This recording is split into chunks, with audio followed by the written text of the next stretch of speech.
Morning everybody, how you all doing? So let's talk about yesterday's protest, shall we? Because what an absolute mess that was. The police they changed the route actually whilst the march was going on, and I've never seen that. And it's this constant appeasing of the far left that is just ridiculous, and it just shows how far these people bend the knee to these people. They really do. So what happened was, they were supposed to their section 14 stated that they had to be at Castlegate in Sheffield, and they couldn't move from that position. So what happened was, there was a group down at Castlegate. There's also a group up at the Sheffield Cathedral where the march was originally supposed to march from, immediately breaking their section 14 conditions for their protest. It was an absolute joke. The police didn't enforce it. We went up there, I was there with a few citizen journalists walking around, and to be honest with you, the ones at the cathedral were quite peaceful. They obviously they gave us a few condescending looks. We got the usual type of, oh, they're fascists. We had a gentleman obviously come up and try and listen to our conversation, but that was the extent of it. It wasn't nothing to write home about, to be honest with you. They were quite, quite quiet really. The other ones down at Castlegate were absolutely rabid. Now these were the college, the university students, Antifa, and I wasn't impressed. I'm never impressed with these people. If this is what is going to try and enact some kind of communist revolution in this country, bring it on. That's all I'm going to say. Bring it on. I wasn't intimidated. I wasn't scared by any of them. They're just pathetic. And I said it in the live stream yesterday. They're just children playing at revolution. They're children that are playing out things that their college lecturers have told them, and now they somehow think they're superior because, oh, I've learnt something new. It's like a little baby learning a new word where they just keep saying it all the time because they've learnt a new word. And it's exactly the same with the far left Antifa so-called communist revolutionary. They've learnt a new thing, so now they're going to keep repeating it until they get to, they're probably what, early 40s and that kind of thing. They'll want a family, they'll want to settle down, and that's when they'll start to become more right-wing. And then what will happen is the next generation of lefty lunatics will be calling them a fascist, and then they'll be having the same conversation with them that I'm having with them now. That's how it works. It's like some kind of weird cycle. Let's talk about the police, shall we?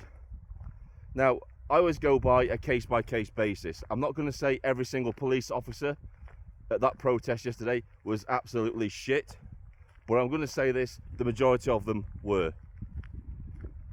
I can only judge them on my experience with military. All I can say is, whoever planned the operation yesterday and planned the route that the march was going to take and where it was going to stop needs to be sacked. Because, like I said in the live stream yesterday, if that route that they planned would have got us killed, there was no operational awareness going on there at all. No tactical awareness either. Vantage points where people could attack the protest from. So as you saw from the live stream, the protest was stopped and kettled in a little side road, right next to a hotel with lots of windows in it. Now all it takes is one lefty with a bottle to chuck it out the window and somebody gets seriously hurt. So whoever chose that position is absolutely effing clueless. Absolutely effing clueless. I would not have chosen that location. If anywhere you want to choose a nice wide open location, no built up area, no place where people could actually throw things from, or anything like a vantage point or anything like that. Nice out in the open so people can spread out, so they don't feel like they're being restricted, but they are being restricted, if you know what I mean.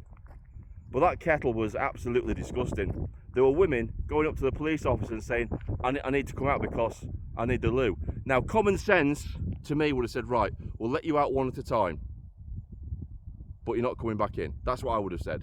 If you leave, you're not coming back in. But allow them to leave. But allow them to leave one at a time. That's what I would have done. But instead, they just kept them all kettled and refused to let them leave, which aggravated the crowd, which was probably the intention. They wanted to kettle them, get them all riled up, and then get them angry so they start pushing back against the police. And that's exactly what happened. And there's no fault to the protesters. The police's tactics were absolutely brutal yesterday. Regarding the TSG, because the ones that were doing all the excessive force with the TSG, I spotted them. I spotted on the shoulder alipets.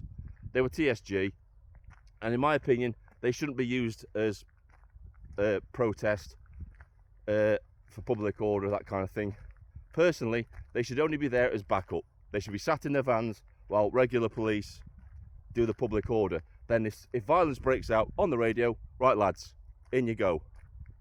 They shouldn't be, they just don't have the personality to de-escalate a situation. I saw several occasions where they could have de-escalated, where they themselves actually escalated the situation. The prime example was me. An elderly gentleman came past as I was filming when the protest was over and tried to knock my camera out my hand and grab it. So I knocked him away, and the police officer came up to me and said, don't antagonise him. And I said, he came up to me and knocked my camera out my hand. How's that me antagonising him? And this is what I've been talking about the whole time.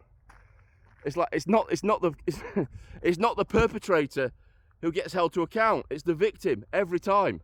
It's like, no, the onus is on the person who committed the act. And if you didn't see what happened, then you shouldn't comment. And he didn't see what happened.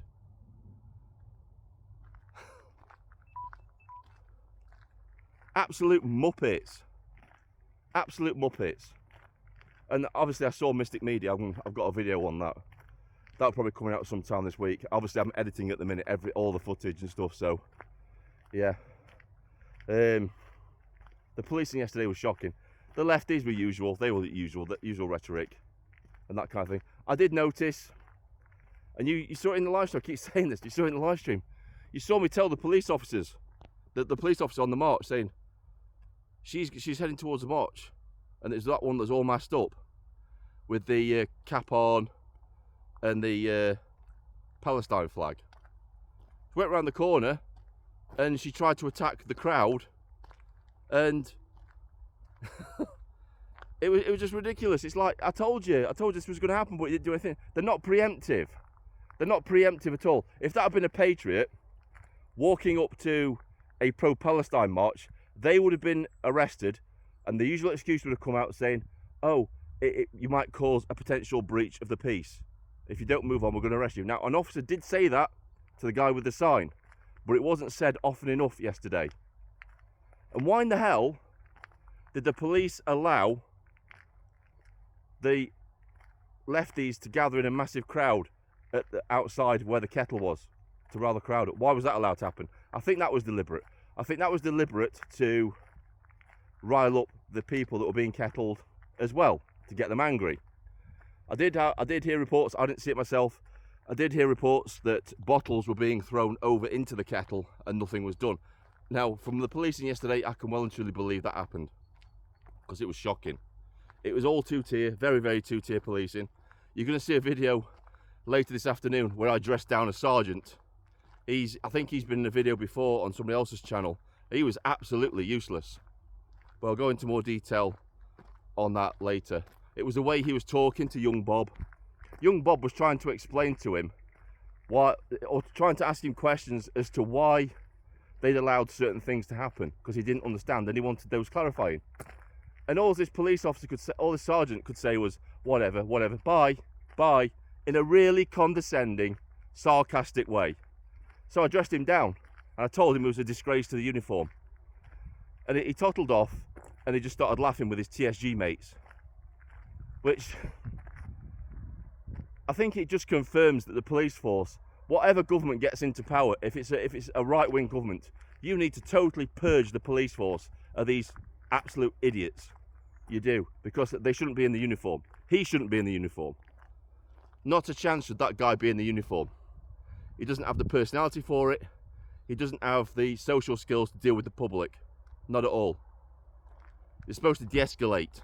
That could have quite easily escalated the situation in a tense moment. Quite easily. if he had that attitude. All in all, South Yorkshire Police, absolutely shocking policing. Shocking. 2-tier all the way down. And it's quite obvious that in some circumstances they were actively protecting the antagonists yesterday. That became blatantly obvious. Like I said, case by case basis. I did meet some good officers out there yesterday, but unfortunately the majority spoilt it for the minority. And if I was those police officers, those good police officers, I would question your career. I really would. I'd hang up your warrant card and get out of there. I really would. Right, this is Vindicator. Sign off. I've rambled enough. See you soon.